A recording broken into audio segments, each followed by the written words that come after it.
जहांगीरपुर में दंगे होते हैं, दंगों का जो आरोपी है वो एक पक्ष को बनाया जाता है, जबकि मीडिया जो है या जो न्यूज चैनल्स हैं या जो हमारे पास वीडियोस आ रही हैं उनमें दोनों को कहीं ना कहीं दोनों पक्ष उसमें नजर आ रहे हैं। दिल्ली सरकार कहती है कि हमने 3 लाख कैमरे लगाए, आप एक भी कैमरे की जो रिकॉर्डिंग है ना तो वो जो दिल्ली दंगे जो जमुना पार में वो उसमें मिलेगी और ना ही जहांगीरपुरी में मिलेगी। आप केंद्र सरकार की सह पर एक षड्यंत्र तय करते हो, आप अपने लगाए हुए कैमरे बंद करते हो, आप लोगों को घर में बंद रहने के लिए चेतावनी जारी करते हैं और फिर उसके बाद में इस प्रकार का माहौल बनाते हैं। मुस्लिम पीड़ित है तो क्या मुस्लिम पिछले दिल्ली दंगों में पीड़ित नहीं था?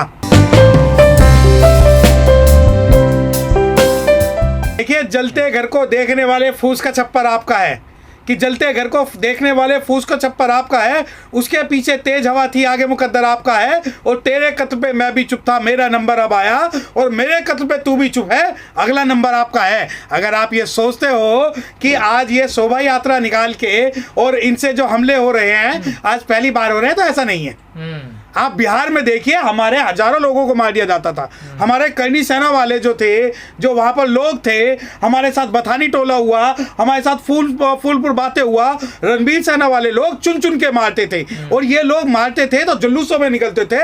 उस वक्त इन लोगों के मुंह में दही जमी हुई थी, ये कहते थे कि नहीं हमारी गलती होगी। तो आज जब वो हमारे साथ नहीं खड़े हुए, तो अगर आज जो भी हो रहा है इनके साथ, तो ये बिल्कुल नया नहीं है, क्योंकि अनुसूचित जाति के जो व्यक्ति है वो कई सदियों से इस चीज को झेल रहे हैं, और वो झेल रहे हैं कि जब ये जुलूस निकालते हैं या झुंड में होते हैं तो हमला करते हैं। इसमें पीड़ित कौन है, मुस्लिम पक्ष या फिर ये? देखिए, हमें नहीं पता कि ना मस्जिद की बात कर, ना शिवालों की बात कर, खाली शिकन मिले हैं निवालों की बात कर। देखिए, अगर मुस्लिम पीड़ित है तो क्या मुस्लिम पिछले दिल्ली दंगों में पीड़ित नहीं था? पिछले दिल्ली दंगों में मुस्लिम पीड़ित था, लेकिन फिर भी उसे जो इस संघीय सरकार है, जो राज्य सरकार है, उस पर इतना विश्वास रहा जो आज तक भी अटूट है। और मैं आपको बताना चाहता हूं कि जो लोग कहते हैं कि जो पीड़ित अगर आज मुस्लिम है या कोई और है, तो ये पीड़ित ना तो हिंदू है ना मुस्लिम है, बल्कि राज्य सरकार है। राज्य सरकार चाहती है कि ऐसा हो इनके साथ, क्योंकि राज्य सरकार उनके जो एजेंडे हैं उनको फुलफिल कर रही है। आप ये देखिए कि दिल्ली दंगे होते हैं, दिल्ली दंगों में बहुत बड़े वर्ग पर एक शोषण होता है, और उसके बाद में क्या होता है, तुरंत लॉकडाउन लगा दिया जाता है। उसी प्रकार आप देखिए कि जहांगीरपुरी में होता है, जहांगीरपुरी में दंगे होते हैं, दंगों का जो आरोपी है वो एक पक्ष को बनाया जाता है, जबकि मीडिया जो है या जो न्यूज चैनल्स हैं या जो हमारे पास वीडियोस आ रही हैं उनमें दोनों कहीं ना कहीं दोनों पक्ष उसमें नजर आ रहे हैं। लेकिन सवाल यहाँ पर यह है कि क्या ये जो दंगा था या प्रायोजित था या नहीं था?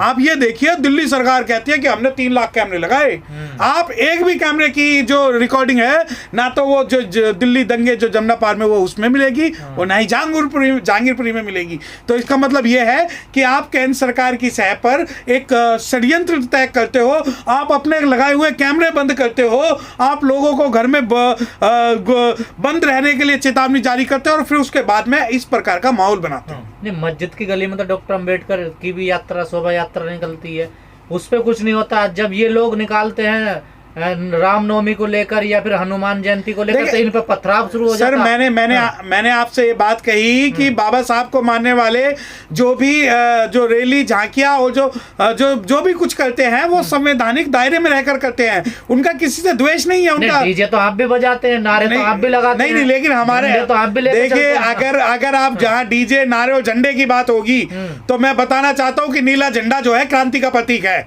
उसका विरोध का प्रतीक नहीं है। जब ये संविधान को खत्म करने की बात करेंगे तो वहां सबसे पहले जो है वो नीला झंडा आएगा। और जब आप डीजे की बात करते हैं तो डीजे पे सिर्फ जय भीम के नारे चलते हैं, और जब आप बात करते हैं कि नारे हम भी लगाते हैं तो हम नारे लगाते हैं, बाबा साहब के लगाते हैं, भगवान बुद्ध के लगाते हैं, पेरियार स्वामी के, राष्ट्रपिता पेरियार के लगाते हैं, और इन सभी के नारे लगाते हैं। लेकिन हम किसी को ना तो अपमान करते, ना ही उनके खिलाफ बगावत करते, ना ही उनकी खिलाफत करते, क्योंकि हमारी नजरों में एक हिंदू, मुस्लिम, सिख, ईसाई, क्रिश्चियन, बौद्ध, जैन, सिख सभी भारतीय हैं और हम सबका सम्मान करते हैं। तो ये अपमान करते हैं दूसरे वाले? बिल्कुल करते हैं। अब आप देखिए कि ये तो खैर दिल्ली जैसे दंगों में अब 2-4 साल से, जब से ये जो संघियों की सरकार आई है, ये खुल के नंगा नाच कर रही है। सर, ये दिल्ली में नहीं हो रहा, मध्य प्रदेश में हुआ, राजस्थान में हुआ, आपने देखा ना सर, तमाम हिंसाएं हो रही हैं। देखिए जो भारत का दिल दिल्ली माना जाता है, और मुस्लिम समाज जो ये सोचता था वो पूरे भारत में अगर कहीं सबसे ज़्यादा सुरक्षित है तो वो दिल्ली में सुरक्षित है। मैं उस बाबत आपको बताना चाहता हूँ कि दिल्ली के अंदर जब दिल्ली दंगे हुए तो अजीत डोभाल जी भी वहाँ पर आए थे और उन्होंने दौरा किया था।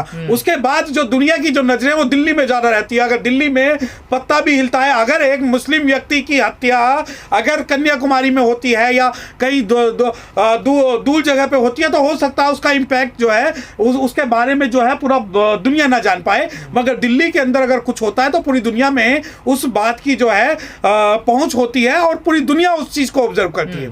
कई लोगों का आरोप है कि ये लोग जो शोभा यात्रा निकालते हैं, हाथ में तलवार लेते हैं, झंडे लेते हैं और मस्जिद के सामने तेज आवाज में डीजे बजाते हैं, कहीं कहीं तो मस्जिदों पे भी चढ़ जाते हैं झंडा फहराने के लिए। देखिए ये आजकल आप देखिए कि आज से पहले 10-12 साल पहले तक भी जो है ये झंडे जुलूस ये सब चीजें होती थी, परंतु उस वक्त कहीं ना कहीं लोगों को पता था कि मुस्लिम समाज संगठित है, मुस्लिम समाज संगठित है और कहीं ना कहीं संविधान को मानने वाले और उनके साथ चलने वाले इनके साथ खड़े रहेंगे। परंतु जिस प्रकार मुस्लिम समाज ने यहाँ संघियों की एक सरकार बनाई, कच्चे धारियों की एक सरकार बनाई और कसाई को अपना रहनुमा बना लिया, तो और वो कसाई से ये उम्मीद करते हैं कि वो बच जाएंगे, तो नहीं बचेंगे, क्योंकि छोटा नसूर खत्म करने के लिए बड़ा नासूर नहीं पाला जाता और इन्होंने बड़ा और छोटा दोनों नासूर जो है दिल्ली के अंदर पाले हुए हैं। और ये आज भी मैं आपको आपके चैनल के माध्यम से बताना चाहता हूं कि ये दंगा सिर्फ ऐसा नहीं कि वो उन्होंने जुलूस निकाला और दंगे हो गए, ये प्रायोजित है।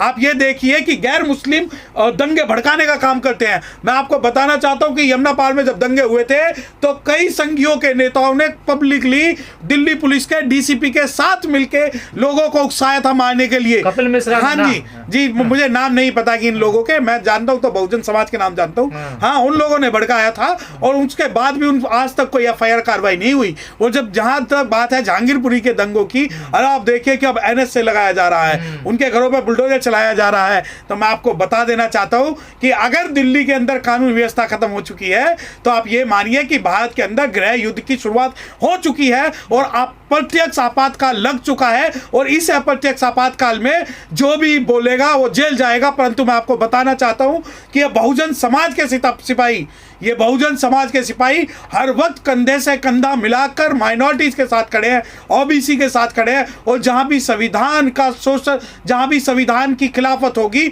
हम उनकी खिलाफत करेंगे। और मैं बताना चाहता हूं कि जुर्म और अन्याय के खिलाफ आवाज खोलेगा कौन, और बहुजन ही चुप हो गया तो बोलेगा कौन। तो बहुजन समाज पार्टी जो है हर उस पीड़ित के साथ खड़ी हुई है जिस पीड़ित के साथ ये सरकार जो है जो इस प्रकार के जो आपने बहुजनों का जिक्र किया, कई मुस्लिम एक्टिविस्ट कह रहे हैं कि आज ये बहुसंख्यक कहाँ है, बहुजन कहाँ, हमारे साथ क्यों नहीं खड़े हो रही है? कौन सा जो मुस्लिम एक्टिविस्ट कह रहा है उसे ये बताइए कि जब CNRC का जो मुद्दा हुआ था, बहुजन के हाथ में संविधान और बाबा साहब था। तुम तो आज 70 साल में बाबा साहब की तस्वीर लेने में हिचकते हो, क्योंकि तुम्हें लगता है कि हमारा और तुम्हारा खून जो है वो एक लेवल का नहीं है। उन्हें मैं बता देना चाहता हूं कि बहुजन कल भी साथ था, आज भी साथ है और हमारी प्रोटेक्शन है, हमारा साथ है। तो हम इस संविधान को और आपको बचाए हुए हैं, ऐसा नहीं है कि बहुजन नहीं है। शबनम हाशमी ने कल ही अपने इंटरव्यू में कहा है कि बहुसंख्यक लोग कहाँ हैं, आज वो देखिए बहुसंख्यक और बहुजन दोनों अलग हैं। तुम बहुसंख्यक अपने आप को किसी और के साथ जोड़ते हो, बहुजन वो है जो बहुजन समाज से रिलेट करता है, जो SC है, जो ST है, जो पिछड़ा है और जो बहुजन समाज के महापुरुषों में विश्वास करता है, जो बाबा साहब में विश्वास करते हैं, जो पेरियार साहब में विश्वास करते हैं, जो राष्ट्रपिता फूले में विश्वास करते हैं, जो उदिया पासी में करते हैं, जो फातिमा शेख में विश्वास करते हैं, ये बहुजन है। वरना बहुसंख्यक की बात है तो बहुसंख्यक तो आपके पास तो कांग्रेसी लोग भी हैं जो बहुत संख्या में है, परंतु बहुजन और बहुसंख्यक में अंतर है। हाँ, वकील साहब, जो हिंदुओं के साधु संत है जैसे रितंबरा है, वो कह रही है 4-4 बच्चे पैदा करिए और हिंदू धर्म को मजबूत करिए, आप RSS को 2-2 बच्चे दे दीजिए।